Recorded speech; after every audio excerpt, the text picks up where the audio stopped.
Hello dear students, welcome to Dakshini classroom. Myself Surya Prakash Rangi, your physical chemistry teacher. बच्चों, आज हम करेंगे सॉलिड स्टेट का रिवीजन नीट लेवल का। अगर हम सॉलिड स्टेट की बात करें तो यहाँ पर different state solid, liquid and gas की हम यहाँ पर बात करते हैं। बट इस चैप्टर में मेनली केवल सॉलिड की बात करेंगे, सॉलिड के अरेंजमेंट की बात करेंगे।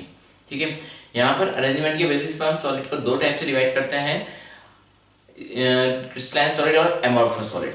जो क्रिस्टलाइन सॉलिड होता है उसमें पार्टिकल का, बिकॉज जो सॉलिड होता है वो स्मॉल स्मॉल पार्टिकल से बना होता है, कॉन्स्टिट्यूएंट पार्टिकल से बना होता है। अब क्रिस्टलाइन सॉलिड के अंदर उन पार्टिकल का अरेंजमेंट, जो कॉन्स्टिट्यूएंट पार्टिकल होता है उनका अरेंजमेंट का एक फिक्स पैटर्न होता है, रिपीटिंग अरेंजमेंट होता है, राइट। अगर हम बात करें तो क्रिस्टलाइन सॉलिड में हमें एनिसोट्रॉपी मिलती है। एनिसोट्रॉपी क्या होता है? डिफरेंट डायरेक्शन में फिजिकल प्रॉपर्टीज का डिफरेंट होना। बट अगर हम एमॉर्फस सॉलिड की बात करें तो वहाँ पे एक रैंडम अरेंजमेंट होता है, राइट। कोई फिक्स पैटर्न नहीं होता। तो यहाँ पर शॉर्ट डिस्टेंस ऑर्डर मिलता है, यानी स्मॉल डिस्टेंस तक की कोई रिपीटिंग अरेंजमेंट होगा। कोई रिपीटिंग अरेंजमेंट लॉन्ग डिस्टेंस तक नहीं होता है, शॉर्ट डिस्टेंस तक ही होता है। और यहाँ पर आपको आइसोट्रॉपी मिलती है, यानी डिफरेंट डायरेक्शन में डिफरेंट फिजिकल प्रॉपर्टीज का वैल्यू क्या होता है? सिमिलर होता है, राइट। अगर हम रेजिस्टेंस की बात करें तो रेजिस्टेंस डिफरेंट डायरेक्शन में क्या होगा? सिमिलर होगा एमॉर्फस सॉलिड के अंदर। ठीक, नेक्स्ट यहाँ पे हम बात करते हैं कि जो सॉलिड होता है वो स्मॉल पार्टिकल से मिलकर बना होता है, जिनको हम क्या बोलते हैं? Constituent particle, right. जो क्रिस्टलाइन सॉलिड है उसमें constant near by constant particle को मिलाने पर एक पर्टिकुलर शेप बनती है, स्ट्रक्चर बनती है, जिसको हम क्या बोलते हैं? यूनिट सेल बोलते हैं। तो यहाँ पे यूनिट सेल का जो स्मॉलेस्ट पार्टिकल्स होता है, कि अगर हम बात करें यहाँ पे सपोज किसी भी सॉलिड में नियर बाय पार्टिकल को मिलाने पर एक स्क्वायर बन रहा है, राइट। तो इस स्क्वायर को हम यहाँ पे क्या बोलते हैं? यूनिट सेल बोलते हैं। अगर 2D स्ट्रक्चर है, 2D सॉलिड है, तो इसको क्या बोलेंगे? Unit cell. या फिर अगर हम 3D की बात करें तो 3D में नियर बाय पार्टिकल को मिलाने पर कुछ भी शेप बन सकता है। हो सकता है क्यूब बन रहा हो सकता है क्यूबॉइडल बन रहा हो सकता है रोम्बिक स्ट्रक्चर बन रही हो, राइट। तो यहाँ पे जो स्मॉलेस्ट स्ट्रक्चर बनती है, जिसको बार बार रिपीट करने पर कंप्लीट क्रिस्टल जनरेट हो जाए, तो इसको हम क्या बोलते हैं? यूनिट सेल बोलते हैं, राइट। इस यूनिट सेल का जो सबसे स्मॉलेस्ट पार्टिकल होता है, यानी सॉलिड का सबसे स्मॉलेस्ट पार्टिकल, कांस्टेंट पार्टिकल, उसको बोला जाता है लैटिस, राइट। तो यूनिट सेल के बार बार रिपीटेशन से जो क्रिस्टल बनता है उसे हम क्या बोलते हैं? 3D लैटिस बोलते हैं। अब अगर हम यूनिट सेल की बात करें तो यूनिट सेल दो तरह की होती है, तो 2D होगी या 3D होगी। हमारे यहाँ पर जो मेनली हमें पढ़ना है वो 3D के बारे में ही पढ़ना है। तो अगर हम 3D यूनिट सेल की बात करें तो 7 टाइप का 3D यूनिट सेल हमें यहाँ पर मिलता है। Cubic, tetragonal, rhombic, orthorhombic, monoclinic, triclinic, hexagonal and rhombohedral. तो इन यूनिट सेल में आपको क्या पता होना चाहिए कि इनकी एज के बीच में क्या डिफरेंस है और उनके यहाँ पर एंगल के बीच में क्या डिफरेंस है। अगर आपको ये चीजें पता है तो यहाँ से आपको एक +4 का चांस मिलता है, ठीक है, +4 मार्क्स का।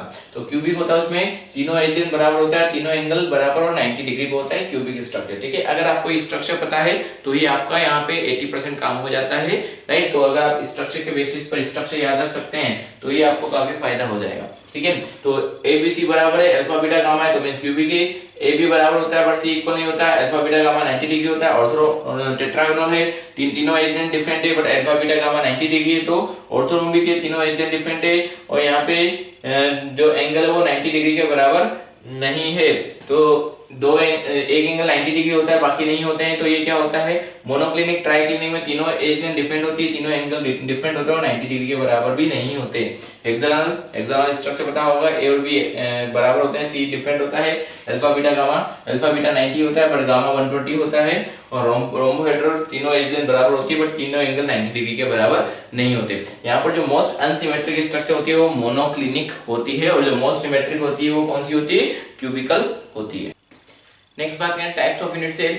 अरेंज पार्टिकल के अरेंजमेंट के बेसिस पे यूनिट सेल किस तरह की होती है? दो तरह की यूनिट सेल की हम बात करते हैं, primitive and non primitive, right. तो primitive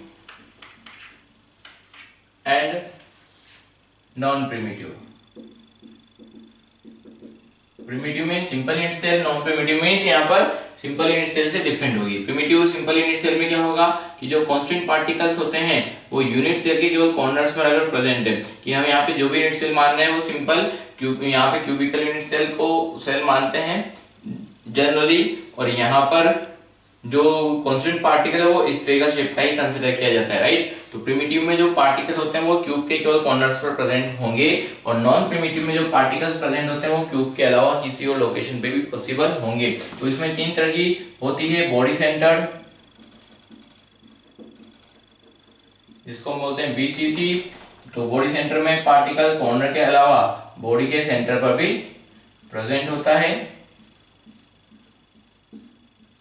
second, face centre, FCC, face centre cubical unit cell. तो फेस सेंटर में पार्टिकल कॉर्नर के अलावा हर फेस के सेंटर पर प्रेजेंट होता है,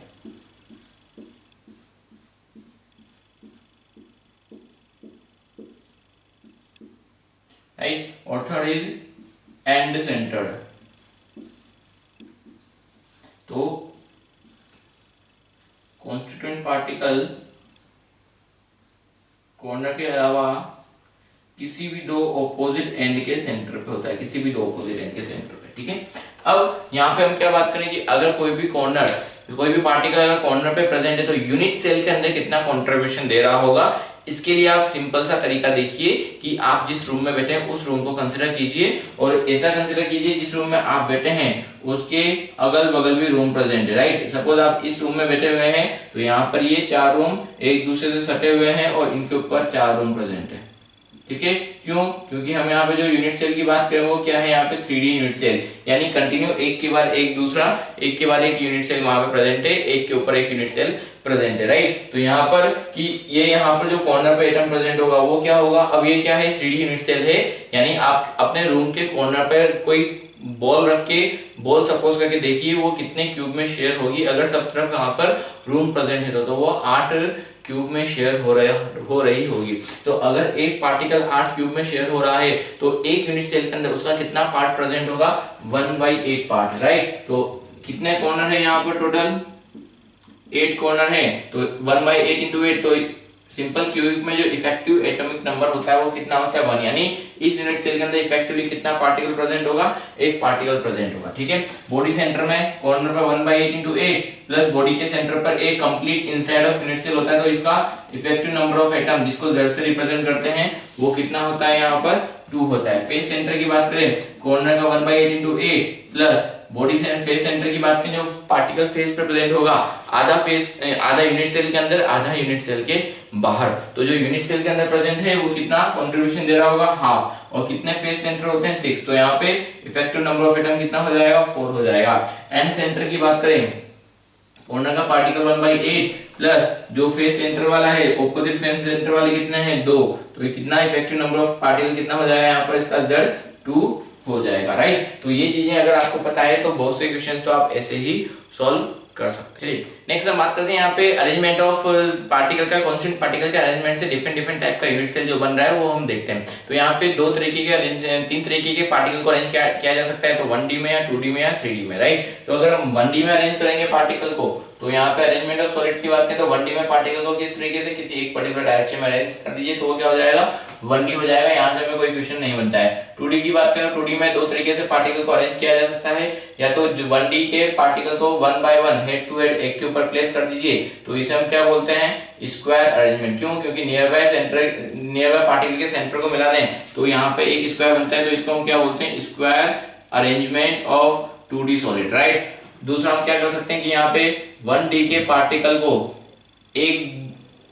एक दूसरे के बीच में जो गैप है उस गैप में प्लेस कर दें, तो यहाँ पर क्या इस तरह का अरेंजमेंट बनता है, इसको हम क्या बोलते हैं, हेक्सागन अरेंजमेंट, राइट। ये हेक्सागन अरेंजमेंट, राइट। अब अगर हम स्क्वायर अरेंजमेंट की बात करें तो एक पार्टिकल अपने नियर बाय कितने पार्टिकल को टच करेगा, 1 2 3 4, तो यहाँ पे जो कोऑर्डिनेशन नंबर होता है, जो कोई भी पार्टिकल अपने नियर बाय जितने पार्टिकल को टच करेगा उसे हम क्या बोलते हैं, कोऑर्डिनेशन नंबर CN से रिप्रेजेंट करते हैं। तो कोऑर्डिनेशन नंबर यहाँ पर कितना होगा, 4 होगा।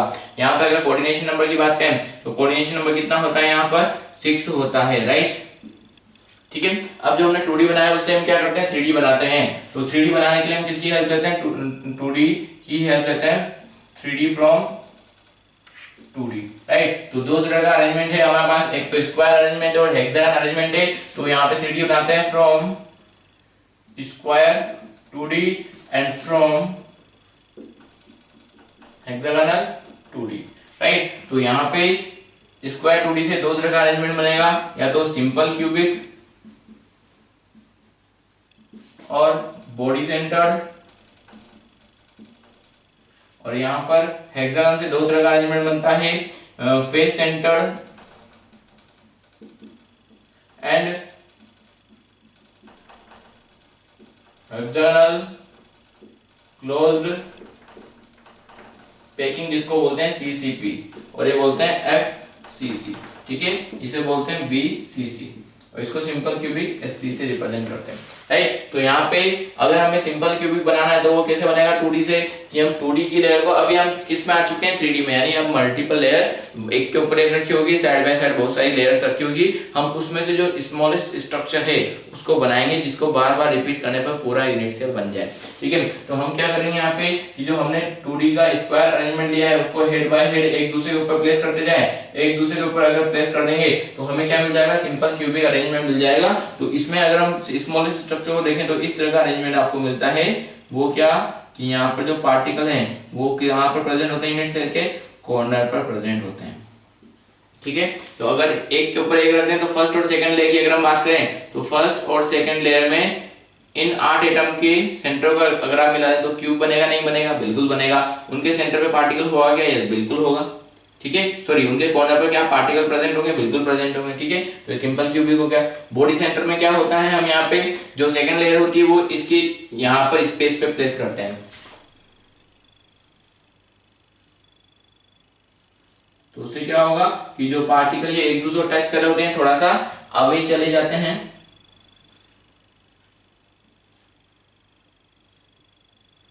और हमें कुछ इस तरह का अरेंजमेंट मिलता है बॉडी सेंटर, राइट। तो ये जो सेंटर वाला पार्टिकल है 4 नीचे वाले पार्टिकल को और 4 ऊपर वाले पार्टिकल को टच करता है, तो ये क्या हो जाएगा, बॉडी सेंटर यूनिट सेल,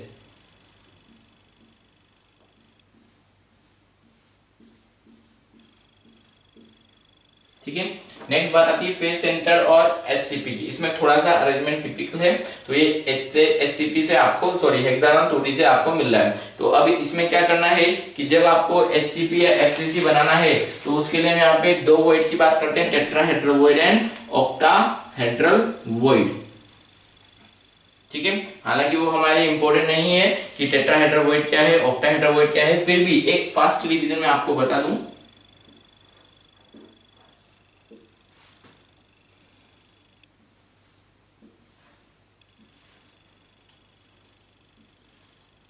कि ये क्या है, हेक्सागोनल अरेंजमेंट है। अब हम क्या करते हैं, यहाँ पे सेकंड लेयर को प्लेस करते हैं। तो जब आप सेकंड लेयर प्लेस करते हैं तो यहाँ पर आपने इस तरीके से सपोज सेकंड लेयर प्लेस कर दी, ठीक है।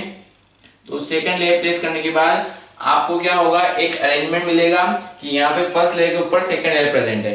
अब सेकंड लेयर के पार्टिकल के बीच में भी गैप है, और थर्ड लेयर के सेकंड लेयर के पार्टिकल के बीच में और फर्स्ट लेयर के पार्टिकल के बीच में गैप है। तो हमें यहाँ पे दो तरीके के गैप मिलेंगे। सेकंड लेयर का वो गैप, सेकंड यहाँ पे जो भी वॉइड होगा या ब्लैंक स्पेस होगा उसको हम बोलते हैं void.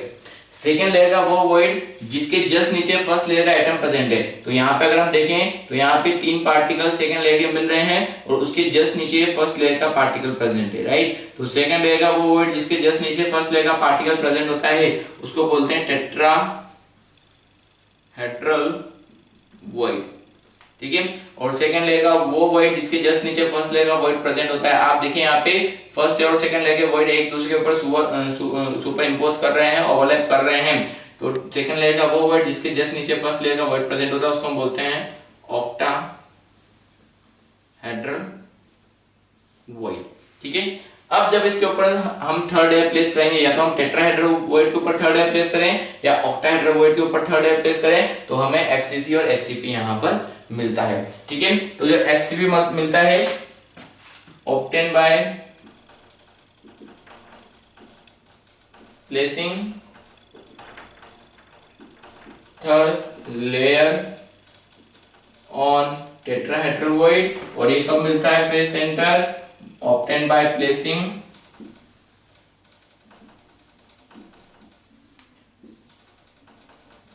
third layer on octahedral void. Right. तो अगर टेट्राहेड्रोइड के ऊपर प्लेस करेंगे तो सपोज मैंने टेट्राहेड्रोइड के ऊपर थर्ड लेयर प्लेस की तो फर्स्ट के सिमिलर हुआ, तो यहाँ पे वो फर्स्ट के सिमिलर हुआ, तो इसको हम बोलते हैं ए बी टाइप अरेंजमेंट। ठीक है, यहाँ पे अगर आप ऑक्टाहेड्रोइड के ऊपर थर्ड लेयर प्लेस कर दें तो वो फर्स्ट सेकंड थर्ड तीनों डिफरेंट है, तो इसको हम बोलते हैं A B C type arrangement. ठीक है, सिंपल क्यूबिक में फर्स्ट और second layer third layer fourth layer सब सिमिलर होती है, तो इसको ए टाइप अरेंजमेंट बोलते हैं। इसमें फर्स्ट और थर्ड सिमिलर है, सेकंड एंड फोर्थ सिमिलर होता है, तो इसको हम बोलते हैं A B type arrangement. Right, first बात करते हैं सिंपल क्यूबिक यूनिट सेल का। तो सिंपल क्यूबिक कैसे बनती है, हम जब स्क्वायर 2D को एक के ऊपर एक प्लेस करते हैं, तो ये फर्स्ट लेयर है, इसके ऊपर जब हम सेकंड लेयर प्लेस करेंगे तो ये क्या मिलेगा आपको, सिंपल क्यूबिक यूनिट सेल आपको दे देगा। तो यहाँ पर इन 8 एटम के सेंटर को अगर आप मिलाते हैं तो कुछ इस तरह का अरेंजमेंट मिलेगा। यहाँ पर ये एटम क्या करेंगे, एक दूसरे को टच करेंगे। अगर इस यूनिट सेल के एज लेंथ को ए बोलेंगे तो हम क्या बोल सकते हैं, relation between A and r क्या होगा, अगर इस स्फीयर का रेडियस r है तो यहाँ पे a किसके बराबर होगा, 2r के बराबर, बिकॉज ये दोनों एक दूसरे को क्या कर रहे हैं, टच कर रहे हैं। ठीक है, z की बात करें, effective number of particle, effective number of particle in unit cell क्या होगा, कॉर्नर का पार्टिकल कितना कंट्रीब्यूट करता है 1/8 into 8, तो इसका इफेक्टिव नंबर ऑफ पार्टिकल क्या होगा, 1 हो जाएगा। ठीक है, नेक्स्ट हम बात करें यहाँ पर डेंसिटी। डेंसिटी हम कैसे निकालेंगे, mass of unit cell upon volume of unit cell. तो यूनिट सेल का मास क्या होगा कि कितने पार्टिकल इसके अंदर, एक पार्टिकल है z। ठीक है, इनटू यहाँ पर इसका मोलर मास क्या होगा, अब यहाँ पे नंबर ऑफ पार्टिकल कितने हैं, एक है, तो एक पार्टिकल का मास क्या होता है, molar mass upon Na, because molar mass क्या होता है, एक मोल का मास, Na से डिवाइड कर देंगे तो एक पार्टिकल का मास मिलेगा। एक पार्टिकल को z से मल्टीप्लाई किया तो जितने पार्टिकल यूनिट सेल में होंगे उतने का मास मिल गया, अपॉन यूनिट सेल का एज लेंथ क्या है a, तो zm upon a cube Na क्या मिल जाएगा, इसको डेंसिटी मिल जाएगा। तो z का वैल्यू क्या होगा, यहाँ पे 1 होगा, m जो भी मोलर मास होगा, जिस भी एलिमेंट का बना होगा उसका मोलर मास पुट कीजिएगा, Na का वैल्यू पुट कीजिएगा, तो एक पार्टिकल का मास मिलेगा, अपॉन a क्यूब से unit volume of unit cell मिल जाएगा। Next packing efficiency. Packing efficiency क्या होता है, यूनिट सेल का कितना वॉल्यूम पार्टिकल के थ्रू ऑक्यूपाइड है। तो सिंपली क्यूबिक यूनिट सेल का जो पैकिंग एफिशिएंसी होता है वो क्या होता है, लगभग 52% होता है, यानी 52% वॉल्यूम यहाँ पर ऑक्यूपाइड है। और अनऑक्यूपाइड वॉल्यूम यानी वॉइड वॉल्यूम कितना होता है इसका, 48% होता है। नेक्स्ट यहाँ पे अगर हम कोऑर्डिनेशन नंबर की बात करें तो यहाँ पे कोऑर्डिनेशन नंबर क्या होगा कि यहाँ पर एक पार्टिकल अपने नियर बाय कितने पार्टिकल को टच करेगा, अगर अपने प्लेन में बात करें तो अपने प्लेन में 4 पार्टिकल को टच करेगा। अभी 3D यूनिट सेल है तो इसके ऊपर भी एक पार्टिकल होगा, इसके नीचे भी एक पार्टिकल होगा। जैसे यहाँ पे ये पार्टिकल इस वाले को इधर वाली यूनिट सेल में यहाँ पर एक पार्टिकल होगा, इसके साइड में एक, पीछे की तरफ एक होगा, ऊपर की तरफ एक होगा और नीचे की तरफ एक होगा। तो यहाँ पे 1 2 3 4 5 6, तो यहाँ पे इसका कोऑर्डिनेशन नंबर कितना होगा, 6 होगा। तो ये बिल्कुल ध्यान रखें यहाँ पे कोऑर्डिनेशन नंबर कितना होता है। सेकंड हम बात करें बॉडी सेंटर। ठीक है, तो बॉडी सेंटर कैसे बनता है कि हमारे पास जो 2D अरेंजमेंट था, स्क्वायर अरेंजमेंट, उसमें हमने क्या किया, यहाँ पे जो इनके बीच में जो गैप था उसमें हमने सेकंड लेयर प्लेस की। तो सेकंड लेयर प्लेस करने पर आपको कुछ इस तरह का अरेंजमेंट मिला, राइट। तो नीचे के 4 एटम ऊपर के 4 एटम के सेंटर को मिला दें तो यहाँ पे आपको ये क्यूबिकल अरेंजमेंट मिलता है, जिसमें यहाँ पे पार्टिकल कहाँ पे प्रेजेंट है, कॉर्नर पे प्रेजेंट है और बॉडी के सेंटर पे प्रेजेंट है, राइट। तो बॉडी सेंटर वाला पार्टिकल किस तरीके से प्रेजेंट है कि यहाँ पे 4 कॉर्नर वाले पार्टिकल, उसके ऊपर ये बॉडी सेंटर वाला पार्टिकल, फिर ऊपर के 4 पार्टिकल, राइट। तो ये बॉडी सेंटर वाला नीचे के 4 और ऊपर के 4 को टच करेगा। ठीक है, पहले हम बात करते हैं यहाँ पे फर्स्ट A 2r के इक्वल नहीं होगा, क्योंकि अब ये दोनों एक दूसरे को टच नहीं कर रहे हैं। अगर टच कर रहे होते तो a 2r के इक्वल होता। ठीक है, नेक्स्ट अगर a 2r के इक्वल नहीं है तो यहाँ पे a और r के बीच में क्या रिलेशन होगा वो हम कैसे देख सकते हैं कि आप अपने रूम को देखिए, रूम के ऊपर के 4 कॉर्नर, नीचे के 4 कॉर्नर और बीच में बॉडी रूम के सेंटर पे एक बड़ा सा पार्टिकल, राइट। तो कॉर्नर वाला पार्टिकल बॉडी सेंटर वाला पार्टिकल एक दूसरे को टच करेगा, कॉर्नर वाला और बॉडी सेंटर एक दूसरे को टच करेगा। तो उधर वाला ऊपर वाला कॉर्नर और इधर वाला, अगर हम यहाँ पे क्यूब डायगोनल की बात करें, रूम के डायगोनल की बात करें, तो उस रूम के डायगोनल पे कॉर्नर वाले 2 पार्टिकल और बॉडी के सेंटर वाले पार्टिकल एक दूसरे को टच कर रहे होंगे। तो ये अगर मैं बॉडी डायगोनल की बात करूं तो ये कितना होगा, ये होगा a, ये होगा a, ये वाला होगा a√2 और बॉडी डायगोनल कितना मिलेगा मुझे, a√3।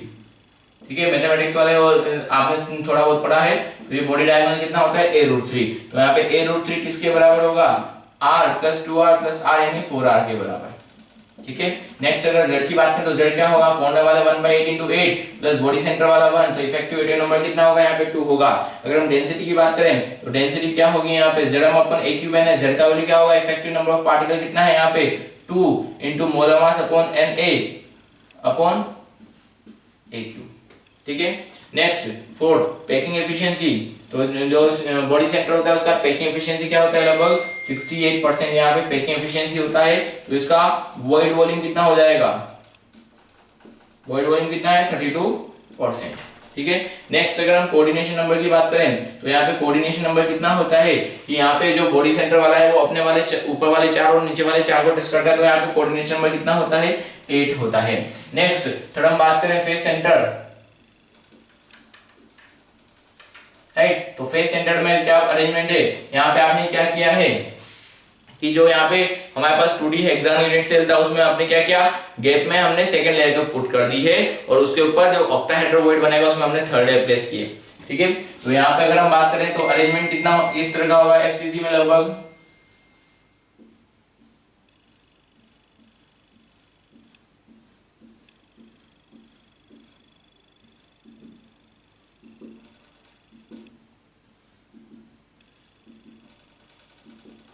राइट। तो कुछ इस तरह का अरेंजमेंट होता है, पार्टिकल कॉर्नर पर भी प्रेजेंट होते हैं, फेस सेंटर पे प्रेजेंट होते हैं। तो पहली बात तो यहाँ पर a2r के इक्वल नहीं होता है, कौन टच करते हैं यहाँ पे, फेस डायगोनल के अराउंड जो पार्टिकल होते हैं वो एक दूसरे को टच करते हैं। तो यहाँ पर a√2 किसके बराबर 4r के बराबर होता है, a√2 यहाँ पे ये r, ये 2r और ये r, राइट। तो यहाँ पर a√2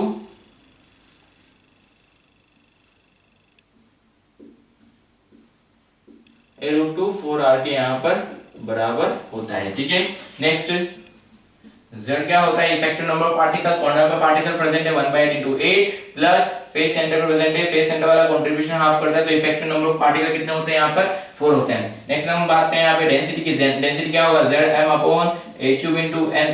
तो z क्या होगा यहाँ पे 4 होगा इनटू जो भी मोलर मास है जिस भी एलिमेंट से बना है उसका मोलर मास अपॉन Na से डिवाइड कर देंगे तो एक पार्टिकल का मास आपको यहाँ पे मिल जाता है, 4 से मल्टीप्लाई किया तो यूनिट सेल का मास और a³ से डिवाइड किया तो यूनिट सेल के वॉल्यूम से आपने डिवाइड कर दिया है। नेक्स्ट यहाँ पे पैकिंग एफिशिएंसी की बात करें तो पैकिंग एफिशिएंसी कितना होता है इसका 74% और वॉइड वॉल्यूम क्या होगा 26%। ठीक है, नेक्स्ट यहाँ पे कोऑर्डिनेशन नंबर की बात करें तो कोऑर्डिनेशन नंबर यहाँ पर एफसीसी में कितना होता है 12 होता है, बिल्कुल ध्यान रखें। तो यहाँ पर 12 कैसे होगा कि अगर मैं इस पार्टिकल की बात करूं तो एक पार्टिकल अपने ऊपर वाले 4 पार्टिकल को, अपने प्लेन में 4 पार्टिकल को और अपने नीचे भी कितने 4 पार्टिकल को टच करता है, तो इसका कोऑर्डिनेशन नंबर कितना होता है 12 होता है। हालांकि यहाँ पे थोड़ा सा समझना मुश्किल है, फिर भी ये इजी है। अगर आप यहाँ पे इसको मेन स्ट्रक्चर से देखें तो वहां से भी कोऑर्डिनेशन नंबर आपको 12 मिल जाता है। कैसे कि हमने क्या किया था यहाँ पे 2D में क्या किया था, पार्टिकल को यहाँ पे 2D से हमने क्या किया था 3D को बनाया था। तो 2D हेक्सागोनल लेयर में एक पार्टिकल, एक सिंपल सा इजी सा बता दें कि 2D में एक पार्टिकल अपने प्लेन में कितनों को टच करता है 6 को टच करता है। हेक्सागोनल अरेंजमेंट की हम बात कर रहे थे, तो अगर मैं इस पार्टिकल की बात करूं तो ये पार्टिकल अपने नियर बाय कितने पार्टिकल को टच करेगा 6 पार्टिकल को टच करता है। ठीक है, जब आप इसके ऊपर a को लेयर प्लेस करेंगे तो ये ऊपर वाले 3 पार्टिकल और नीचे वाले 3 पार्टिकल को भी टच करता रहेगा। तो यहाँ पे कोऑर्डिनेशन नंबर कितना होता है 12 होता है। नेक्स्ट एचसीपी बात करें तो एचसीपी यूनिट से लगभग कैसी होती है, हेक्सागन क्लोज्ड पैकिंग। तो यहाँ पर कुछ ये एचसीपी का स्ट्रक्चर है।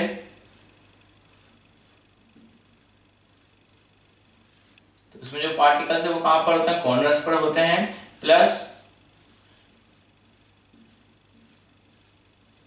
टू अपोजिट फेस सेंटर और 3 यहाँ पे इसके बॉडी सेंटर पे इफेक्टिवली कंट्रीब्यूशन यहाँ पर कंसीडर किया जाता है। तो अगर हम रिलेशन यहाँ पे बात करें तो ये ए है, ये बी है और ये सी है। तो यहाँ पर अगर ए की बात करूं और बी की बात करूं तो ए और बी बराबर होते हैं और किसके बराबर 2r के बराबर होते हैं, बट सी यहाँ पर डिफरेंट होता है। ठीक है, नेक्स्ट यहाँ पर अगर हम बात करें कि z कितना होता है इसका इफेक्टिव नंबर ऑफ पार्टिकल, तो कॉर्नर पे जो पार्टिकल होते हैं वो कितना कंट्रीब्यूशन करते हैं 1/6 का कंट्रीब्यूशन करते हैं कितने यूनिट सेल के बीच में, 6 के बीच में शेयर होते हैं। तो यहाँ पे कितने पार्टिकल कॉर्नर पे प्रेजेंट है, 12 पार्टिकल कॉर्नर पर है, प्लस फेस सेंटर पे कितने होते हैं 2 और कंप्लीटली बॉडी सेंटर पे कितने होते हैं 3। तो इस पे जो कितना हुआ, ये इफेक्टिवली जो Z होता है वो कितना होता है, यहाँ पे 6 होता है, 6 पार्टिकल इफेक्टिवली यूनिट सेल में प्रेजेंट होते हैं। ठीक है, नेक्स्ट यहाँ पे हम बात करें डेंसिटी की, तो डेंसिटी क्या हो जाएगा यहाँ पर Zm upon a cube Na, Z कितना है 6, Zm upon a cube into Na, तो ये आपको क्या मिल जाएगा, इसका डेंसिटी मिल जाएगा। नेक्स्ट फॉर पैकिंग एफिशिएंसी की बात करें तो इसका पैकिंग एफिशिएंसी कितना होता है, इसका भी 74% ही होता है और वॉइड वॉल्यूम कितना होता है 26% होता है, राइट। नेक्स्ट अगर हम बात करें यहाँ पर इसमें कोऑर्डिनेशन नंबर, इसका भी कोऑर्डिनेशन नंबर कितना होता है 12 ही होता है। और नेक्स्ट यहाँ पे वॉल्यूम ऑफ यूनिट सेल, ये जनरली पूछ लिया जाता है 24√2r³। ये वॉल्यूम आप बिल्कुल ध्यान रखें, ये यूनिट सेल का वॉल्यूम कितना होता है 24√2r³। ठीक है, नेक्स्ट हम बात करें यहाँ पर वॉइड, 4 तरह के वॉइड की हम बात करेंगे यहाँ पर, लीनियर वॉइड। नेक्स्ट वॉइड की बात करें तो यहाँ पे 4 तरह के जनरली वॉइड की हम बात करेंगे, triangular void, tetrahedral void, octahedral void and cubical void. यहाँ पर जो ट्रायंगुलर वॉइड है या टेट्राहेड्रल वॉइड है, ऑक्टाहेड्रल वॉइड है, क्यूबिकल वॉइड, इनकी हम रेडियस रेशियो की बात करते हैं। रेडियस रेशियो आपको क्या बताता है कि अगर आपके पास कोई अरेंजमेंट है और पार्टिकल के बीच में कोई स्पेस है, कोई बीच में कोई गैप है, तो उस गैप में आप किस मैक्सिमम रेडियस का पार्टिकल पुट कर सकते हैं ताकि वो अरेंजमेंट डिस्टर्ब ना हो, राइट। वही क्या होगा रेडियस रेशियो। तो यहाँ पे जो रेडियस रेशियो गिवन है वो क्या गिवन है कि वॉइड में जो भी पार्टिकल प्लेस किया जा सकता है उसका रेडियस अपॉन जिस भी पार्टिकल से यूनिट सेल बना है उसका रेडियस। लाइक कि अगर हम ट्रायंगुलर वॉइड की बात करें तो 3 पार्टिकल के बीच में जो भी गैप होगा वही क्या कहलाएगा ट्रायंगुलर वॉइड। तो यहाँ पे इसका जो रेडियस है पार्टिकल का जिससे यूनिट सेल बन रहा है वो कैपिटल R, और जिसमें ये जो वॉइड के अंदर जो पार्टिकल प्लेस किया जा सकता है उसका मैक्सिमम रेडियस स्मॉल r। तो स्मॉल r और कैपिटल R का रेडियस रेशियो क्या होगा 0.155। तो अगर आपको यहाँ पे कैपिटल R पता है तो आप ये स्मॉल r निकाल सकते हैं कि इसका मैक्सिमम रेडियस कितना हो सकता है। ठीक है, वैसे ही टेट्राहेड्रोइड क्या बनेगा, टेट्राहेड्रोइड कैसे बनता है, यहाँ पे ट्रायंगुलर वॉइड के ऊपर आपने एक पार्टिकल प्लेस कर दिया तो यहाँ पे इनके सेंटर को मिलाने पर एक टेट्राहेड्रॉन का स्ट्रक्चर बन रहा है, तो इनके बीच में जो गैप होगा वही क्या होगा टेट्राहेड्रोइड होगा। तो टेट्राहेड्रोइड में किस मैक्सिमम रेडियस का पार्टिकल पुट किया जा सकता है वो उसका कैलकुलेशन हम यहाँ पर कर सकते हैं। तो जो भी पार्टिकल प्लेस किया जा सकता है उसका रेडियस अपॉन जिस भी पार्टिकल से यूनिट सेल बना है उसका रेडियस, इनका रेशियो क्या होगा 0.225। वैसे ऑक्टाहेड्रोइड कब बनेगा यहाँ पर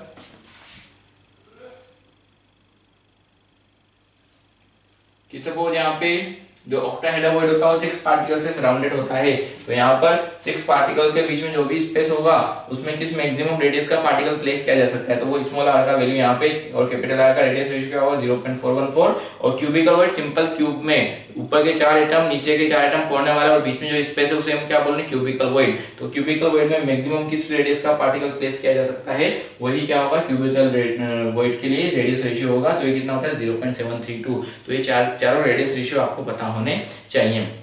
नेक्स्ट हम बात करते हैं लोकेशन ऑफ टेट्राहेड्रोइड एंड ऑक्टाहेड्रोइड का। जो हमारे पास FCC और HCP है, दो के केवल इन दोनों में ही टेट्रा और ऑक्टाहेड्रोइड मिलते हैं, बाकी किसी में टेट्राहेड्रो और ऑक्टाहेड्रोइड नहीं है। सिंपल क्यूबिक में कोई टेट्राहेड्रो या ऑक्टाहेड्रोइड नहीं है, बॉडी सेंटर में कोई टेट्राहेड्रल एंड ऑक्टाहेड्रोइड नहीं है। टेट्राहेड्रो ऑक्टाहेड्रोइड किसमें है FCC and HCP। Location of tetrahedral void octahedral void and FCC, हम केवल लोकेशन FCC के अंदर ही बात करेंगे। तो इन FCC टेट्राहेड्रोइड और ऑक्टाहेड्रोइड, टेट्राहेड्रोइड कहां पर बनेगा जहां पर वो लोकेशन जो 4 पार्टिकल से सराउंडेड हो रहा है वो टेट्राहेड्रोइड का लोकेशन होगा, और ऑक्टाहेड्रोइड कौन सा होगा जो 6 पार्टिकल से सराउंडेड हो रहा होगा। तो हम क्या करते हैं एक FCC यूनिट सेल की बात करते हैं और उसको 6 मिनी क्यूब में ब्रेक कर देते हैं। एक FCC यूनिट सेल को 6 मिनी क्यूब में ब्रेक कर देते हैं। तो ये हमने एक HCP यूनिट सेल लिया है, इसको 6 मिनी क्यूब में ब्रेक किया हुआ है। यहाँ पे जो कॉर्नर वाला पार्टिकल है, जो ब्लैक वाला पार्टिकल कॉर्नर पर है और जो ये ब्लू डॉटेड है वो क्या है फेस सेंटर पर है। तो अब हम क्या करते हैं इसका एक मिनी क्यूब बाहर निकाल लेते हैं। सपोज इस मिनी क्यूब को हमने बाहर निकाला तो इस मिनी क्यूब में पार्टिकल्स कहाँ प्रेजेंट होंगे, उसके बेसिस पे हम देख लें कि टेट्राहेड्रो और ऑक्टाहेड्रोइड कहाँ पर होंगे।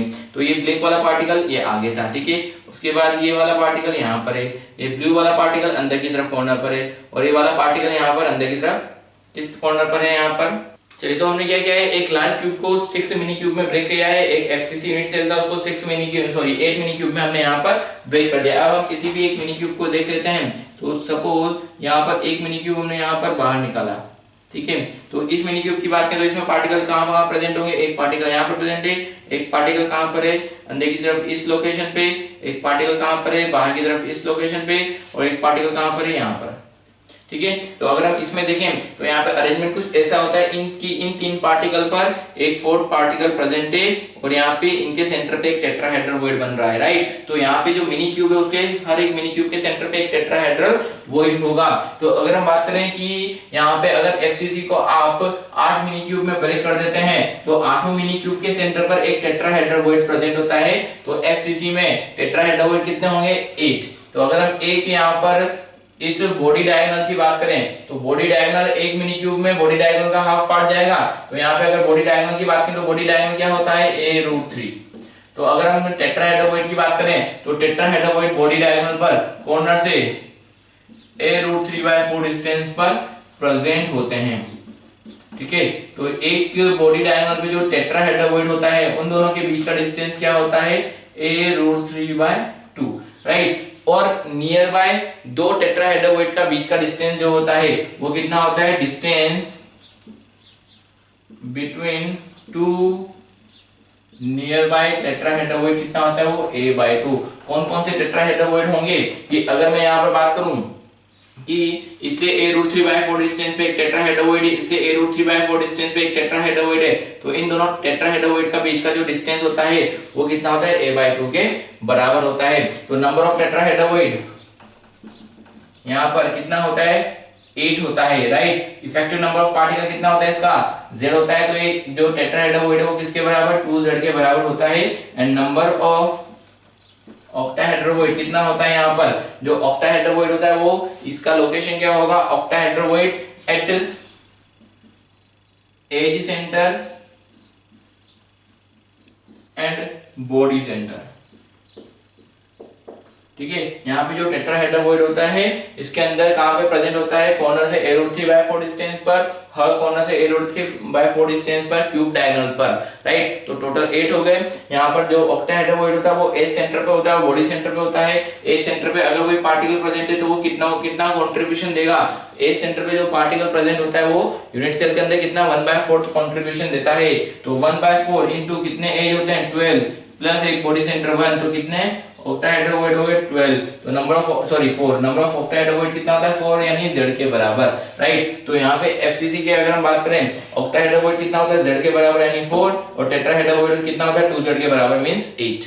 नेक्स्ट अगर हम एससीपी की बात करें तो एससीपी में टेट्राहेड्रोइड कितना होगा, 2z के बराबर, और ऑक्टाहेड्रोइड कितना होगा, z के बराबर। एससीपी में z का वैल्यू कितना होता है, 6 होता है। तो यहाँ पे ऑक्टाहेड्रोइड एससीपी में कितना होगा, 6 होगा, और टेट्राहेड्रोइड कितना होता है यहाँ पर 12 होता है, ठीक है। नेक्स्ट आयनिक कंपाउंड के बारे में बात करते हैं। आयनिक कंपाउंड का स्ट्रक्चर हम कैसे देखते हैं, तो जो आयनिक कंपाउंड है उसमें हम यहाँ पर उनके वेट के बेसिस पे स्टडी करते हैं। ये आयनिक कंपाउंड में दो आयन होते हैं, एक केटायन होता है, एक एनायन होता है, राइट। जनरली यहाँ पे जो केटायन होता है वो छोटा होता है और जो एनायन होता है वो बड़ा होता है। जो बड़ा आयन होता है वो यूनिट सेल का फॉर्मेशन करता है और जो स्मॉलर आयन होता है वो वॉइड को ऑक्यूपाई करता है, राइट। अब आयनिक कंपाउंड में अरेंजमेंट कुछ इस तरीके से होता है कि यहाँ पे हमें एनायन और केटायन के बीच में कॉन्टेक्ट को अवॉइड करना होता है। मीन जो सिमिलर चार्ज वाले पार्टिकल उनके बीच में जो कांटेक्ट है उसको अवॉइड करना होता है। जो कांटेक्ट होता है वो किसके बीच में होना चाहिए, ऑपोजिट चार्ज आयन के बीच में होना चाहिए, यानी पॉजिटिव और नेगेटिव आयन के बीच में यहाँ पे कांटेक्ट होना चाहिए। तो जो नेगेटिव पार्टिकल है वो यूनिट सेल बनाता है और जो पॉजिटिव पार्टिकल है वो वॉइड को ऑक्यूपाई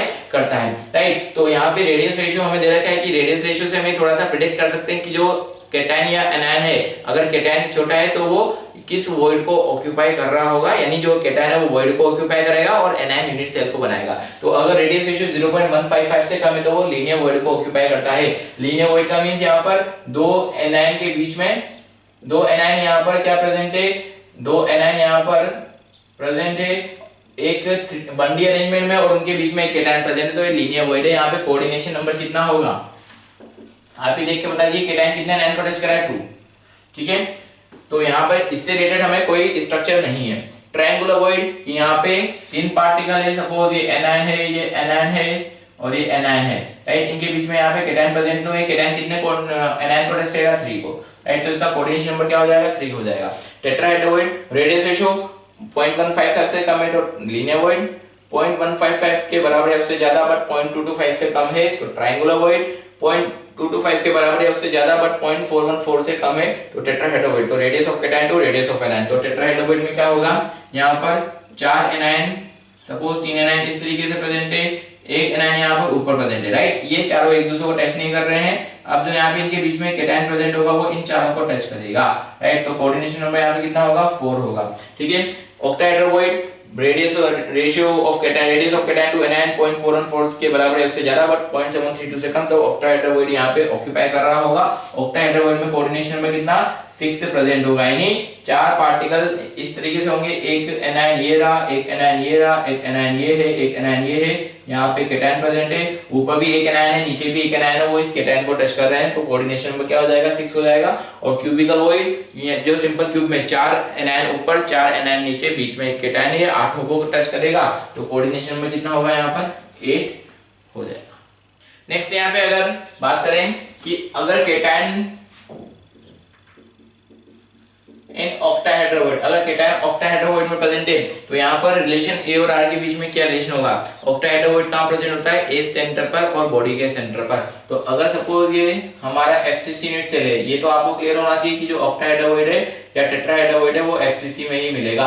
तो यहाँ पर हम केटायन अगर ऑक्टाहेड्रोइड में है तो एनायन कहाँ प्रेजेंट होगा कॉर्नर पर और केटायन कहाँ प्रेजेंट होगा यहाँ पर, ठीक है। तो अगर हम बात करें कि ए और आर के बीच में क्या रिलेशन होगा, ए किसके बराबर होगा यहाँ पे, एक इसके बराबर radius of anion plus 2 times of radius of cation plus radius of anion. तो ये क्या बोलते हैं, ए कितना हो जाएगा 2 times of radius of cation plus radius of anion, या फिर यहाँ पर radius of cation plus radius of anion किसके बराबर, a/2 के बराबर होगा। तो अगर यहाँ पे केटायन ऑक्टाहेड्रोइड में प्रेजेंट है तो ये कुछ इस तरह का रिलेशन होगा, ठीक है। सेकंड हम बात करें इफ केटायन इन टेट्राहेड्रोइड, तो टेट्राहेड्रोइड कहां पर होता है, कॉर्नर से a√3/4 डिस्टेंस पर, किस पर, वो भी किस पर, फिर जो बॉडी डायगोनल है उस पर। तो यहाँ पे कॉर्नर पर सपोज ये एनायन है, ये कॉर्नर पर ये एनायन है, राइट। यहाँ पर इस पॉइंट पर एक टेट्राहेड्रोइड प्रेजेंट है यानी केटायन है, यहाँ पर एक टेट्राहेड्रोइड प्रेजेंट है मींस केटायन है, राइट। तो यहाँ से यहाँ का जो डिस्टेंस होगा वो कितना होगा a√3/4।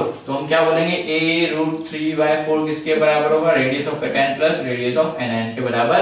तो ये रिलेशन आपको ए और आर के बीच में मिल जाएगा आयनिक कंपाउंड के अंदर। यहाँ पर ऐसा बिल्कुल नहीं है कि a√3, अच्छा यहाँ पर जो आप सिंपल क्यूबिंग में बोलते हैं कि a2r के बराबर होगा, वो नहीं होगा, राइट। जो या फिर जो एफसीसी में बोलते हैं a√2/4r के बराबर होगा, वो नहीं होगा। क्यों, क्योंकि यहाँ पर क्या हो रहा है, एनायन एनायन एक दूसरे को कभी टच नहीं करेंगे। कि अगर सपोज एनायन का यहाँ पे एफसीसी अरेंजमेंट है तो एनायन का एफसीसी अरेंजमेंट होते हुए भी a√2/4r के बराबर नहीं होगा। क्यों, क्योंकि यहाँ पर एनायन प्रेजेंट होगा, यहाँ पे एनायन प्रेजेंट होगा, यहाँ पे एनायन प्रेजेंट होगा, एफसीसी तो एनायन बना रहा है ना, तो ये एनायन ये तीनों एनायन एक दूसरे को कभी टच नहीं कर रहे होंगे, ठीक है। थर्ड बोलते हैं if cation in cubical void, तो क्यूबिकल वॉइड मींस क्या होगा, सिंपल क्यूब की बात करें, 4 क्यूब है, क्यूब के अंदर 4 कॉर्नर वाले, ऊपर के 4 कॉर्नर एनायन ने ऑक्यूपाई कर रखे हैं, नीचे के 4 कॉर्नर एनायन ने ऑक्यूपाई कर रखे हैं। तो अगर हम केटायन की बात करें, केटायन कहां प्रेजेंट होगा, बॉडी के सेंटर पर। तो ये एक तरीके से बॉडी सेंटर हो गया एक तरीके से, ठीक है। तो कॉर्नर पे एनायन है, इधर वाले कॉर्नर पे एनायन है और यहाँ पे कौन है, केटायन। तो ये पूरा डिस्टेंस क्या होगा a√3। हम ये क्यूब डायगोनल की बात करें तो a√3 किसके बराबर, radius of cation 2 times of radius of cation plus 2 times of radius of anion के बराबर होगा। तो radius of cation plus radius of anion किसके बराबर, a√3/2 के बराबर होगा, राइट। तो ये रिलेशन आपको बिल्कुल पता होनी चाहिए कि अगर केटायन कहां पर प्रेजेंट है, ऑक्टाहेड्रोइड में या टेट्राहेड्रोइड में, क्यूबिकल वॉइड में, तो वहां पर रिलेशन रेडियस की और एज लेंथ के बीच में क्या होगा। नेक्स्ट आयनिक कंपाउंड का स्ट्रक्चर देखते हैं। उससे सबसे पहला नंबर आता है NaCl का रॉक सॉल्ट स्ट्रक्चर। बहुत ही कॉमन एग्जांपल है और बहुत पूछा जाता है। तो रॉक सॉल्ट स्ट्रक्चर क्या होती है वो भी आपको पता होना चाहिए। तो NaCl में जो रेडियस रेशियो होता है, radius of cation to radius of anion, यानी radius of Na+ upon radius of Cl- 0.52 के बराबर होता है।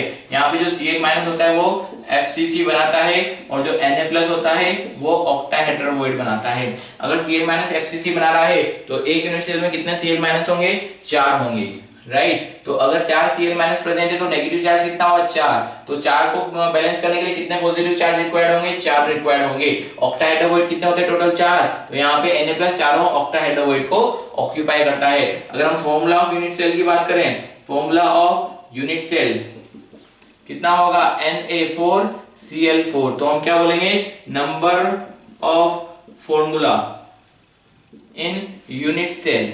एक यूनिट सेल के अंदर कितने NaCl के फॉर्मूला हो जाएंगे, यहाँ पर 4 फॉर्मूला हो जाएगा, राइट। तो अगर हम डेंसिटी की बात करें तो डेंसिटी क्या होगा Zm/A3Na, तो यहाँ पे Z कितना होगा, यहाँ पर 4 होगा NaCl का। मोलर मास ऑफ NaCl को अगर आप Na से डिवाइड कर देंगे एवोगैड्रो नंबर से, तो एक NaCl का मास मिलेगा, उसको 4 से मल्टीप्लाई किया तो आपको क्या मिल जाएगा यहाँ पे डेंसिटी ऑफ यूनिट सेल। ठीक है, next relation between A and r की बात करें तो यहाँ पर ए किसके बराबर होगा, अब बिकॉज ये ऑक्टाहेड्रोवेट में प्रेजेंट है तो ऑक्टाहेड्रोवेट कहां पर होता है, यहाँ पर ए सेंटर पे होता है, राइट। तो यहाँ पे ऑक्टाहेड्रोवेट प्रेजेंट होगा, Cl- यहाँ पे Cl- यहाँ पे है, तो हम क्या बोलेंगे radius of Cl- plus radius of 2 times of radius of Na plus radius of Cl- किसके बराबर होगा ए के बराबर। तो यहाँ से क्या मिलेगा radius of Na plus radius of Cl- किसके बराबर a/2 के बराबर आपको ये मिल जाएगा। नेक्स्ट यहाँ पे पूछा जाता है coordination number of Na+।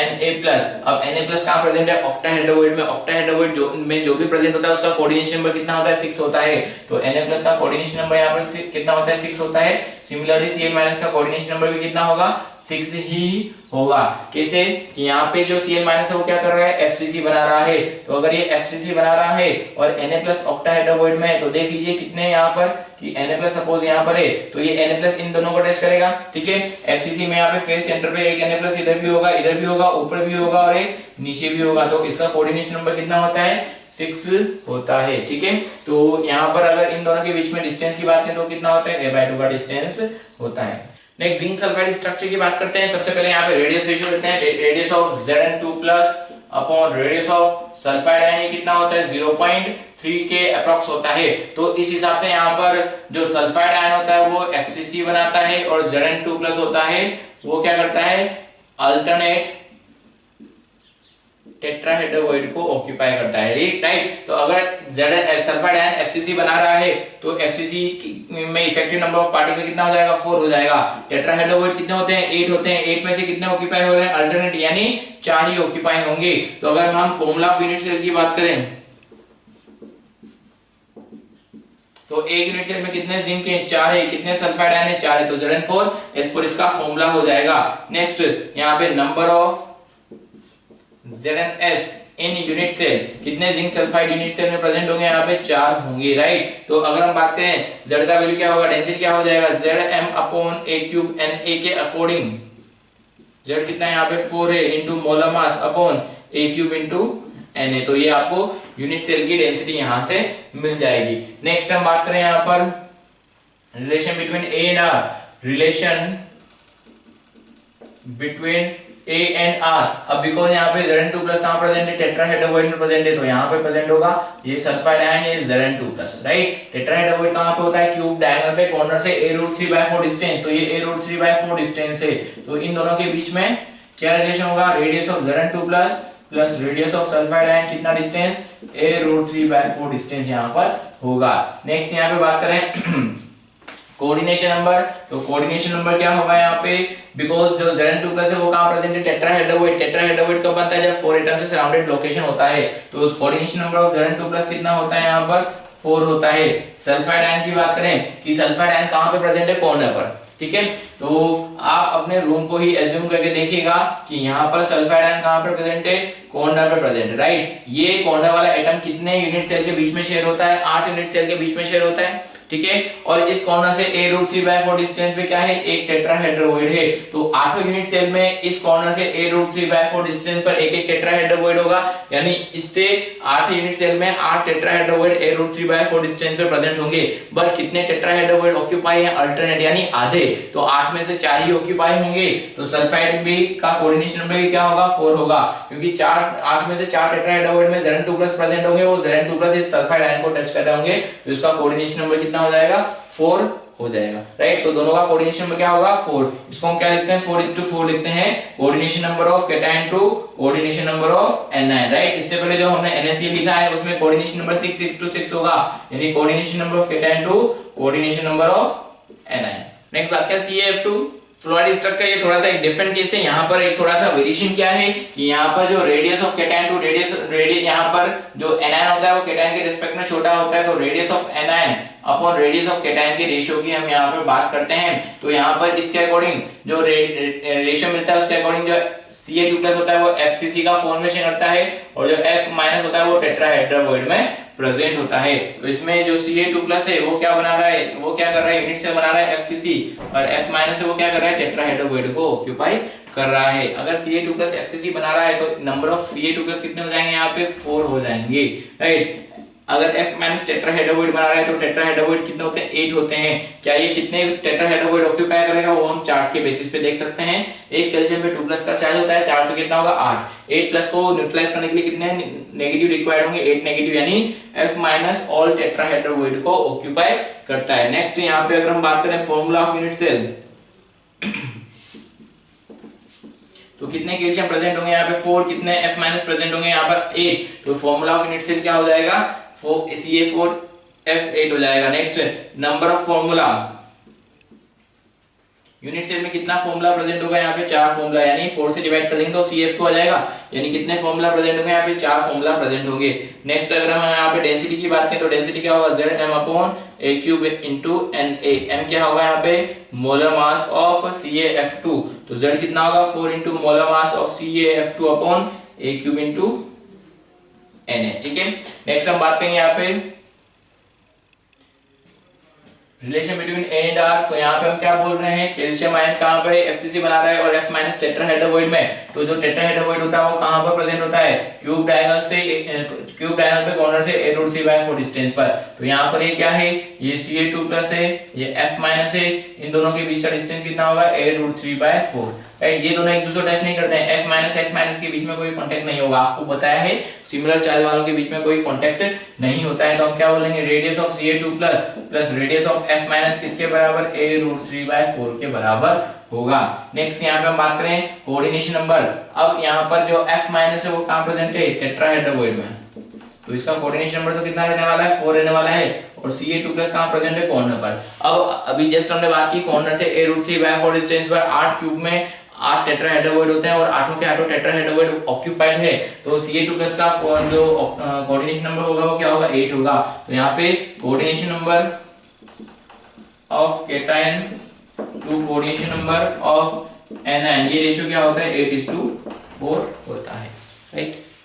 Next बात करें Na2O का स्ट्रक्चर एंटी फ्लोराइड होता है, यानी जो जैसा कैल्शियम फ्लोराइड का है उसका जस्ट ऑपोजिट, यानी जो कैल्शियम फ्लोराइड था वहां पे कैल्शियम आयन क्या कर रहा है, FCC बना रहा है और F- टेट्राहेड्रावॉइड ऑक्यूपाई कर रहा है। यहाँ पर क्या होगा O2- FCC बनाएगा एंड Na+ टेट्राहेड्रावॉइड को ऑक्यूपाई करेगा, राइट। तो O2- का जो इफेक्टिव नंबर होगा वो कितना होगा 4 होगा, और Na+ का इफेक्टिव नंबर कितना हो जाएगा 8 हो जाएगा। तो हम फॉर्मूला ऑफ यूनिट सेल की बात करें कितना होगा Na8O4, and number of formula की बात करें, number of formula in unit cell कितना होगा 4 होगा। तो इस हिसाब से अगर हम डेंसिटी की बात करें तो डेंसिटी क्या होगा Zm/A³ into Na के इक्वल, तो Z कितना हो जाएगा 4 into Mw/A³ into Na, right. तो ये क्या मिल जाएगा आपको formula density of unit cell मिल जाएगा।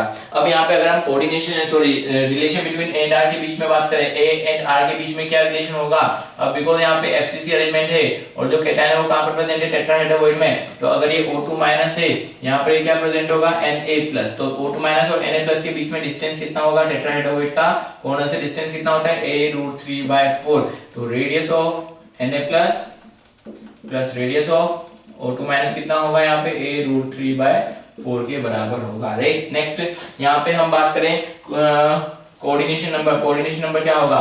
तो पहली बात तो क्लियर कट होना चाहिए, जो टेट्राहेड्रोइड में प्रेजेंट है उसका कोऑर्डिनेशन नंबर कितना होगा? 4 होगा। अब यहाँ पे जो O2 माइनस है वो कहाँ पे प्रेजेंट है? कॉर्नर पर। अब कॉर्नर कितने यूनिट सेल के बीच में शेयर होगा? 8 यूनिट सेल के बीच में। तो कॉर्नर से 8 यूनिट सेल में एक एक टेट्राहेड्रोइड होगा A√3/4 डिस्टेंस पर, और उन सब में क्या प्रेजेंट है? Na+ प्रेजेंट है। अब कॉर्नर वाला जो O2 माइनस है वो 8 Na+ के कांटेक्ट में है, तो Na+ का कोऑर्डिनेशन O2 माइनस का जो कोऑर्डिनेशन नंबर है वो कितना होगा? 8 होगा, और Na+ का कोऑर्डिनेशन नंबर क्या होगा? 4 होगा। क्यों? क्योंकि टेट्राहेड्रोइड में प्रेजेंट है। Coordination number of O2 minus कितना होगा? 8 होगा। तो यहाँ पे coordination number of cation to coordination number of anion क्या होगा? 4:8 होगा। तो आप देख लीजिए फ्लोराइड में जो भी अरेंजमेंट था उसका जस्ट ऑपोजिट है, वहां पे अरेंजमेंट ऑपोजिट हो गया था, और कोऑर्डिनेशन नंबर यहाँ वहां पे अरेंजमेंट जो था उसका ऑपोजिट अरेंजमेंट यहाँ पर है, वहां पे जो कोऑर्डिनेशन नंबर था उसका ऑपोजिट कोऑर्डिनेशन नंबर यहाँ पर, इसलिए इसको हम क्या बोलते हैं? Anti fluoride. नेक्स्ट बात करते हैं यहाँ पर सीजियम क्लोराइड। फाइनली जो लास्ट स्ट्रक्चर है, तो उसमें जो रेडियस रेशियो होता है, radius of cation to radius of anion 0.9 के बराबर होता है। यानी यहाँ पे जो Cl- होता है वो क्या बनाता है? सिंपल क्यूबिक, और जो Cj- होता है वो क्या करता है? क्यूबिकल वॉइड को ऑक्यूपाई करता है। क्लियर? तो अगर यहाँ पे सिंपल क्यूबिक बना रहा है तो यहाँ पे Cl- के z कितना हो जाएगा? इफेक्टिव नंबर ऑफ Cl- कितना होगा? 1 और Cj- का इफेक्टिव नंबर भी कितना होगा? 1 हो जाएगा। तो हम यहाँ पे फॉर्मूला ऑफ यूनिट सेल की बात करें तो कितना होगा? CsCl होगा, और number of formula in unit cell कितना? सीजियम क्लोराइड कितना होगा यूनिट सेल के अंदर? टोटल 1 ही होगा। नेक्स्ट हम बात करें यहाँ पे relation between A and R। तो यहाँ पे हम क्या बोल रहे हैं कि कॉर्नर पे कौन प्रेजेंट है? यहाँ पर Cl-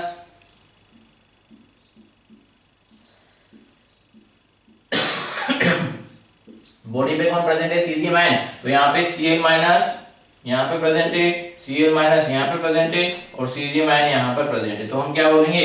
ये क्या हो गया? Cube diagonal. तो A√3 किसके बराबर होगा? 2 times of radius of Cl- plus 2 times of radius of Cj-। तो radius of Cj- plus radius of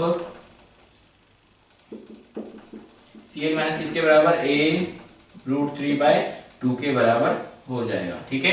and next यहाँ पे हम फाइनली बात करें कोऑर्डिनेशन नंबर का। तो जो यहाँ पे बॉडी सेंटर पे वो अपने ऊपर वाले 8 को और नीचे वाले 8 को टच करेगा, तो कोऑर्डिनेशन नंबर ऑफ Cj- कितना होगा? यहाँ पे 8 होगा। वैसे यहाँ पे जो ये Cl- है ये कितने यूनिट सेल में शेयर हो रहा है? 8 यूनिट सेल में। तो यहाँ पे ये कॉर्नर वाला इस Cj- को टच कर रहा है, यस टच कर रहा है। तो 8 यूनिट सेल में जो भी Cj- होंगे उसको ये Cl- टच करेगा, तो कोऑर्डिनेशन नंबर ऑफ Cl- भी कितना होगा? 8 होगा। तो कोऑर्डिनेशन नंबर ऑफ Cj- इस to coordination number of Cl- क्या होगा? 8:8 हो जाएगा। राइट। नेक्स्ट हम बात करते हैं यहाँ पे एक फाइनल की, अगर आप प्रेशर बढ़ाएंगे तो प्रेशर बढ़ाने पर कोऑर्डिनेशन नंबर क्या होगा? यहाँ पे बढ़ जाएगा, और टेम्परेचर बढ़ाने पर कोऑर्डिनेशन नंबर क्या हो जाएगा? डिक्रीज हो जाएगा। प्रेशर बढ़ाने पर पार्टिकल एक दूसरे के पास आ जाएंगे तो कोऑर्डिनेशन नंबर बढ़ेगा, टेम्परेचर बढ़ाने पर पार्टिकल डिफ्यूज होंगे तो कोऑर्डिनेशन नंबर क्या हो जाएगा? डिक्रीज हो जाएगा। तो अगर यहाँ पे कोऑर्डिनेशन नंबर 4:4 है तो प्रेशर बढ़ाने पर हो सकता है वो कहां तक चला जाए? 6:6 तक या 8:8 तक चला जाए। और अगर कोऑर्डिनेशन नंबर 8:8 है, आपने टेम्परेचर बढ़ा दिया तो हो सकता है वो 6:6 तक चला जाए। चलिए नेक्स्ट बात करते हैं नेक्स्ट टॉपिक की डिफेक्ट। डिफेक्ट क्या होता है कि अगर हम यहाँ पे बात करें क्रिस्टलाइन सॉलिड में एक अरेंजमेंट का फिक्स पैटर्न होता है, अगर वहाँ पे अरेंजमेंट में कुछ डिस्टर्बेंस होता है, या तो हो सकता है सीक्वेंस में कुछ डिस्टर्बेंस हो या फिर रेशियो में कोई डिस्टर्बेंस हो आयंस के, तो वहाँ पे अगर ऐसा कोई डिस्टर्बेंस होता है या कोई वेरिएशन होता है तो उसे हम क्या बोलते हैं? डिफेक्ट बोलते हैं। ठीक है। डिफेक्ट हम जो हमारे सिलेबस में मेनली पॉइंट डिफेक्ट के बारे में इंफॉर्मेशन है, तो हम पॉइंट डिफेक्ट के बारे में डिस्कस करेंगे। तो पॉइंट डिफेक्ट में दो तरह के डिफेक्ट होते हैं, स्टोइशियोमेट्रिक defect and non stoichiometric defect. स्टोइशियोमेट्रिक defect क्या होगा कि अगर यहाँ पे डिफेक्ट के बाद भी केटायन और एनायन या जिस भी पार्टिकल से यहाँ पर हमारा सॉलिड बना हुआ है उन कांस्टेंट डिफरेंट कांस्टेंट पार्टिकल का रेशियो अगर चेंज नहीं होता है तो उसे हम क्या बोलेंगे? यहाँ पर स्टोइशियोमेट्रिक डिफेक्ट। और अगर यहाँ पे रेशियो चेंज हो जाता है केटायन और एनायन का तो उसे हम क्या बोलेंगे? Non stoichiometric defect. तो स्टोइशियोमेट्रिक डिफेक्ट चार तरह के होते हैं: vacancy defect, interstitial defect, Schottky defect and Frenkel defect. Vacancy और इंटरस्टिशियल डिफेक्ट जो होता है वो नॉन आयनिक कंपाउंड के लिए होता है, और शॉर्टकी जो फ्रैंकल डिफेक्ट होता है वो आयनिक कंपाउंड में आपको मिलता है। राइट। वैकेंसी डिफेक्ट में क्या होता है कि यहाँ पे पार्टिकल अपनी लोकेशन से डिसअपियर हो जाते हैं। कि सपोज कि यहाँ पे कोई पार्टिकल, यहाँ पे ये सर्कल वाला कोई पार्टिकल है, कोई सॉलिड इसमें सर्कल यहाँ पे क्या है? कांस्टेंट पार्टिकल है। तो अगर यहाँ से अगर ये पार्टिकल अपनी लोकेशन से डिसअपियर हो जाएगा तो उसे हम क्या बोलेंगे, वैकेंसी डिफेक्ट बोलेंगे, राइट। तो सपोज ये पार्टिकल अपनी लोकेशन से गायब हो गया तो इसको हम क्या बोल देंगे, वैकेंसी डिफेक्ट बोल देंगे, ठीक है। वहां पे खाली जगह होगी तो वैकेंसी यहाँ पर हुई तो इन दो पार्टिकल का मास भी क्या होगा, यहाँ पे कम हो जाएगा। इन दोनों पार्टिकल का मास बाहर निकल गया तो इस पूरे क्रिस्टल का मास भी क्या हो जाएगा, कम हो जाएगा। अगर मास कम होगा तो डेंसिटी भी क्या होगी, यहाँ पर कम हो जाएगी। डेंसिटी वैकेंसी डिफेक्ट में क्या होगी, डिक्रीज हो जाती है। नेक्स्ट इंटरस्टिशियल डिफेक्ट की बात करो। इंटरस्टिशियल डिफेक्ट में क्या होगा, बाहर से कोई फॉरेन पार्टिकल, फॉरेन एटम यहाँ पर क्रिस्टल के बीच में आ जाता है। सपोज इस पोजीशन पे यहाँ पर ये आ गया बाहर से कोई पार्टिकल, तो यहाँ पे क्या होगा, मास क्या हो जाएगा, यहाँ पर क्रिस्टल का बढ़ जाएगा और डेंसिटी भी क्या होगी, यहाँ पर इंक्रीज हो जाएगी। तो इसे हम क्या बोल देंगे, interstitial defect. Next Schottky defect, similar to vacancy defect होता है but Schottky and Frenkel ionic में होता है, ये दोनों नॉन आयनिक कंपाउंड में होते हैं। तो शॉर्टकी डिफेक्ट क्या होगा, जब यहाँ पर केटायन या केटायन अपनी लोकेशन से क्या हो जाए, डिसअपियर हो जाए, ठीक है। तो जनरली शॉर्टकी डिफेक्ट आपको यहाँ पे क्या होगा, देख लें, केटायन एनायन, केटायन एनायन, ये कोई हम यहाँ पे क्रिस्टल की बात कर रहे हैं। एनायन एनायन का कांटेक्ट अवॉइड करना है, केटायन केटायन का कांटेक्ट अवॉइड करना है,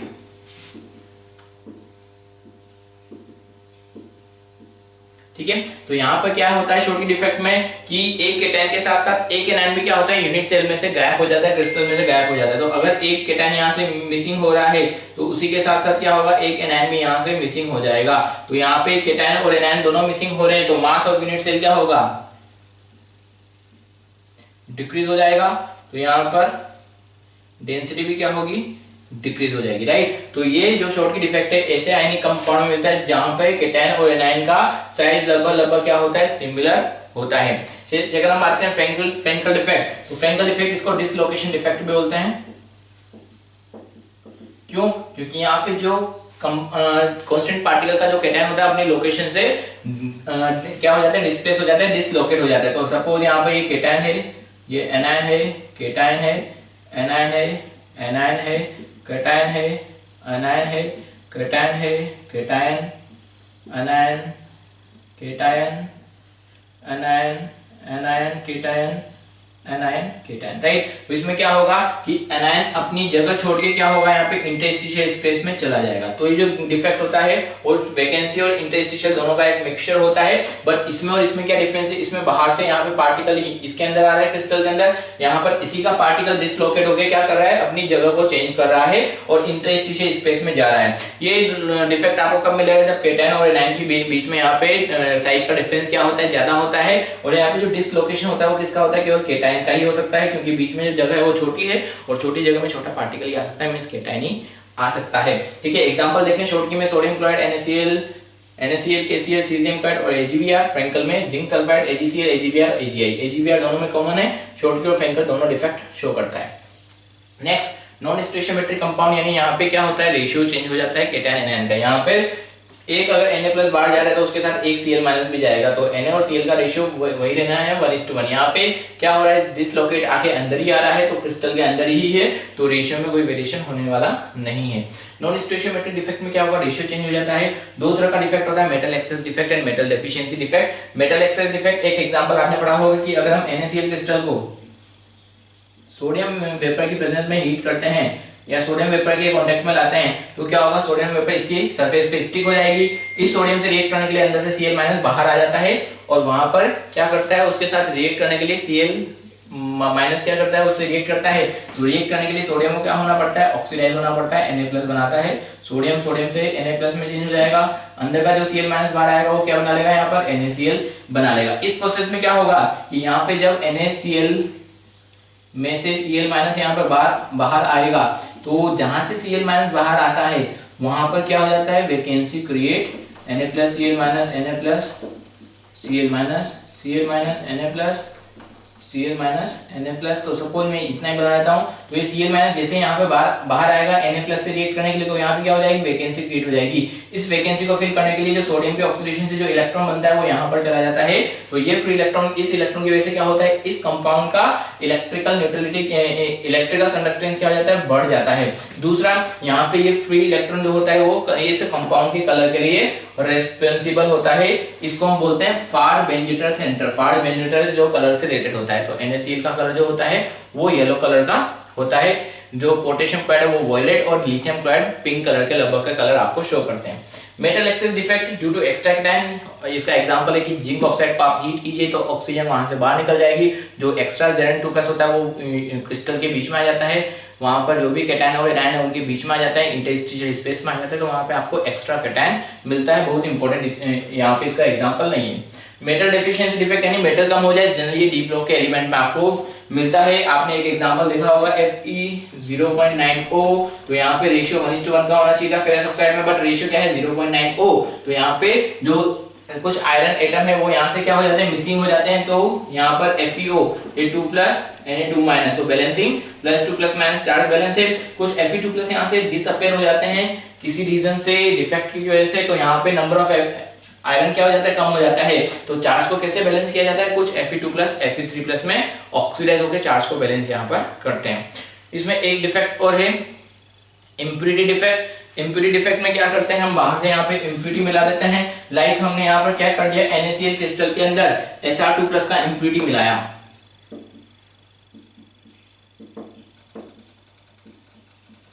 तो आपके पास NaCl का क्रिस्टल है,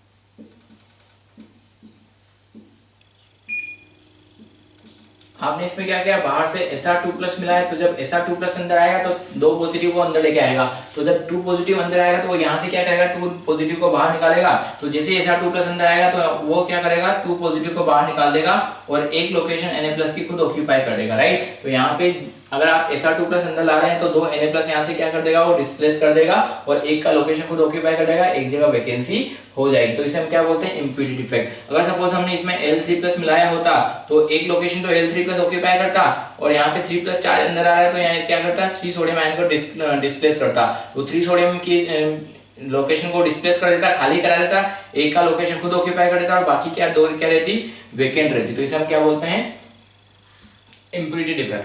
ठीक है, चलिए कुछ क्वेश्चन देख लेते हैं, बिल्कुल इजी सी। गिवन आपको sodium metal crystallize as a body centre lattice with the cell edge 4.29 angstrom, what is the radius of sodium atom. तो यहाँ पे आपको सोडियम एटम का रेडियस बताना है, तो उसके लिए आपको रिलेशन पता होना चाहिए, ए और आर के बीच में क्या रिलेशन है। हमें पता है बॉडी सेंटर के लिए a√3 किसके इक्वल 4r के बराबर होता है, तो r क्या होगा, a√3/4, ठीक है। तो a का वैल्यू गिवन आपको कितना, 4.29 इंटू √3/4, तो कैलकुलेशन करेंगे तो आपको यहाँ पर आंसर मिल जाएगा, ठीक है। नेक्स्ट गिवन आपको the edge length of face centre cubic unit cell is 508, the nearest distance between two atom. तो नियरेस्ट डिस्टेंस के एटम के बीच में कौन सी होती है, जहां पे एटम एक दूसरे को टच करते हैं वो सबसे नियरेस्ट डिस्टेंस होती है। तो फेस सेंटर में एटम एक दूसरे को कहां टच करते हैं वो आपको पता होना चाहिए। तो फेस सेंटर में एटम फेस डायगोनल के अलोंग टच करते हैं,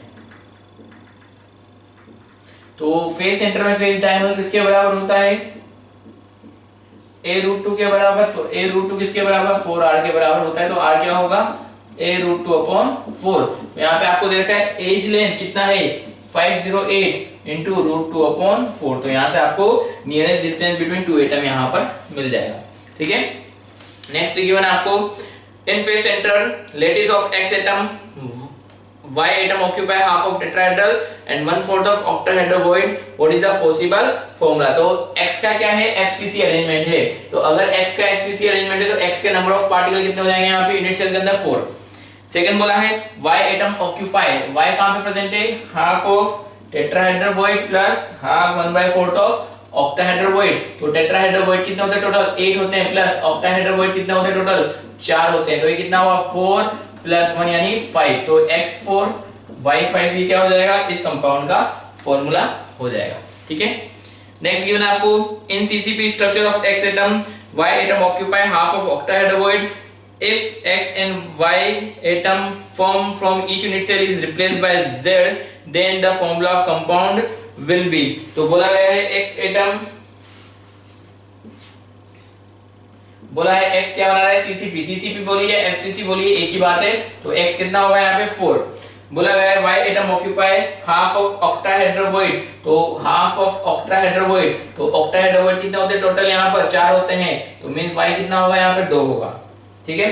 if one y atom and x atom from each unit cell is replaced by z, then the formula of compound will be, तो यहाँ पे 4 में से x एटम को रिप्लेस कर दिया, एक z के थ्रू रिप्लेस कर दिया तो x कितना रह जाएगा 3, यहाँ पर एक y को x के थ्रू रिप्लेस कर दिया तो y कितना रह जाएगा, सॉरी z के थ्रू रिप्लेस कर दिया तो y कितना रह जाएगा 1, तो z कितना होगा यहाँ पे 2, तो फॉर्मूला क्या होगा x3 y1 एंड z2, तो आंसर कौन सा मैच कर जाएगा आपका, सेकंड आंसर मैच कर जाएगा, ठीक है। नेक्स्ट बोला गया है if NaCl is doped with 10 to the power minus 4 mole percent of SrCl2, the concentration of cation vacancy will be।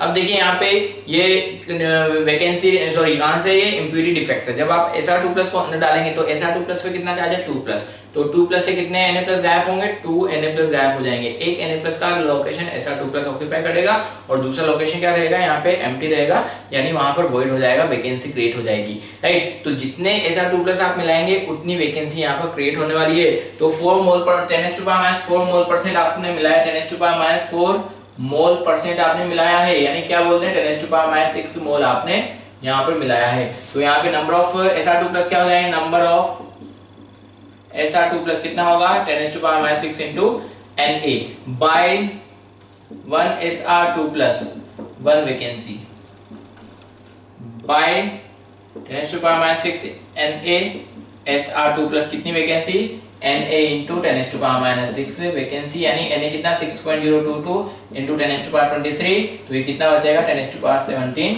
Vacancy यहाँ पर क्रिएट हो जाएगी, ठीक है। नेक्स्ट गिवन आपको if A stand for the edge length of the cubic system, simple cubic, body center cubic and face center cubic, then ratio of radius of the sphere in three system will be, तो radius का ratio आपको बताना है। तो मैं पहले simple cubic की बात करूं, सिंपल यूनिट सेल, तो यहाँ पे क्या बोला है एज लेंथ, एक किसके बराबर होता है सिंपल क्यूबिक में 2 टाइम्स ऑफ रेडियस, तो सिंपल क्यूबिक में रेडियस क्या होगा a/2 के बराबर, ठीक है।